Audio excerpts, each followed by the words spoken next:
A war so vast, so destructive, and so defining that it reshaped the world as we know it. Welcome back to my channel, Tides of Memory, where we look back at some of the most impactful moments in history. And today we dive into one of the deadliest wars humanity has ever faced. World War II lasted from 1939 to 1945. It involved more than 60 countries and claimed the lives of over 70 million people. It began with tanks rolling into Poland and ended with nuclear fire over Japan. In just 10 minutes, let's unpack how it all happened and why it still matters today. The seeds of World War II were sown in the ashes of the First.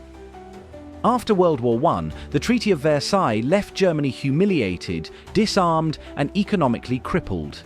This created fertile ground for Adolf Hitler, a radical nationalist who promised to restore Germany's strength and pride. In 1933, Hitler became Chancellor. Within months, he dismantled democracy, outlawed opposition, and began rebuilding the military, violating the very treaty that had ended the last war. Meanwhile, fascism was spreading. Mussolini ruled Italy with an iron fist, and Imperial Japan was aggressively expanding into China and Southeast Asia. By the late 1930s, Germany had annexed Austria and taken over Czechoslovakia's Sudetenland. The world watched, but did nothing. Appeasement, they called it, hoping Hitler would stop. He didn't. On September 1st, 1939, Germany invaded Poland using a fast and devastating tactic called Blitzkrieg, or Lightning War. Waves of tanks, aircraft, and infantry overwhelmed Polish forces within weeks. By September 17th, the Soviet Union invaded from the east, sealing Poland's fate. In response, Britain and France declared war on Germany, and World War II had officially begun. The early years of the war were marked by rapid German victories. In April 1940, Germany launched Operation Weserübung, invading Denmark and Norway to secure vital iron ore routes and strategic naval bases. Both nations fell quickly, despite Norwegian resistance and British support. In May 1940, Hitler turned west. Germany bypassed French defences by sweeping through Belgium, Luxembourg, and the Netherlands. The Dutch resisted valiantly, but after the devastating bombing of Rotterdam, they surrendered. Belgian and British forces fought in the Battle of Belgium, but were soon pushed back. The German army then executed a daring move through the Ardennes forest, catching the French off guard.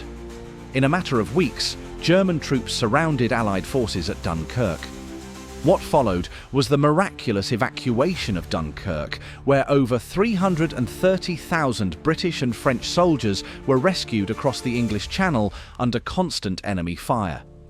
By June 1940, France fell after the swift Battle of France, and Hitler controlled most of Western Europe. Only Britain stood alone. From July to October 1940, Hitler launched the Battle of Britain, the first major military campaign fought entirely by air forces. The German Luftwaffe bombed London and other cities relentlessly, hoping to crush British morale. But the Royal Air Force, RAF, aided by radar technology and fierce determination, fought them off. It was Hitler's first real defeat, a turning point that kept Britain in the fight. Then in 1941, Hitler made a fateful decision to invade his former ally, the Soviet Union. On June 22nd, Operation Barbarossa began, the largest military invasion in human history. Over 3 million Axis troops crossed the border. The campaign was brutal. Cities like Minsk, Smolensk, and Kiev fell. The siege of Leningrad began in September and would last over 2 years, claiming hundreds of thousands of civilian lives. The Germans advanced rapidly, but their progress slowed as winter set in and Soviet resistance stiffened. The war had now become a total global conflict, with staggering battles unfolding on every front, the Pacific Front. Meanwhile, Japan had already invaded Manchuria in 1931 and launched a full-scale war against China in 1937. The violence was staggering, including the rape of Nanking, where hundreds of thousands of civilians were massacred. Then, on December 7, 1941, Japan attacked the US naval base at Pearl Harbor. Over 2,400 Americans were killed. The next day, the United States declared war on Japan, and soon after, on Germany and Italy. The conflict was now truly global. In North Africa, the Allies pushed back Axis forces led by Rommel. In the Pacific, the US won a major victory at Midway, sinking 4 Japanese aircraft carriers. But perhaps the most significant turning point was in the East, the Battle of Stalingrad. With nearly 2 million casualties, it became a symbol of Soviet resilience. In early 1943, Germany began its long, slow retreat. While the war raged, something even darker was unfolding. The Nazis were carrying out the Holocaust, the systematic extermination of 6 million Jews and millions more, Roma, disabled people, LGBTQ+ individuals, political opponents, and Slavs. They were rounded up, forced into ghettos, sent to concentration camps, and murdered, often in gas chambers. It remains one of the most horrific atrocities in human history. D-Day and the fall of Nazi Germany.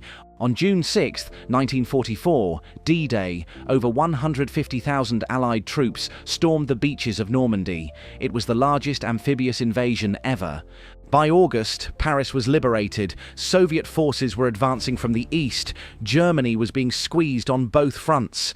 In April 1945, Soviet troops entered Berlin. As the city fell, Adolf Hitler committed suicide. On May 8th, Germany surrendered. It became known as Victory in Europe Day, VE Day. But the war wasn't over. Japan refused to surrender. So, in August 1945, the US made a devastating choice to use nuclear weapons. Hiroshima, then Nagasaki. Entire cities were flattened. Over 200,000 people died, many from radiation in the days and years that followed. On August 15th, Japan surrendered. World War II was finally over. The world was shattered. Europe lay in ruins. Asia was devastated. Millions were homeless, grieving, and displaced.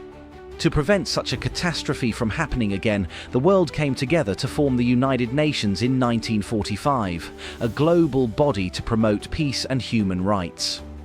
Top Nazi leaders were prosecuted in the Nuremberg trials, setting a precedent. Individuals could be held responsible for crimes against humanity.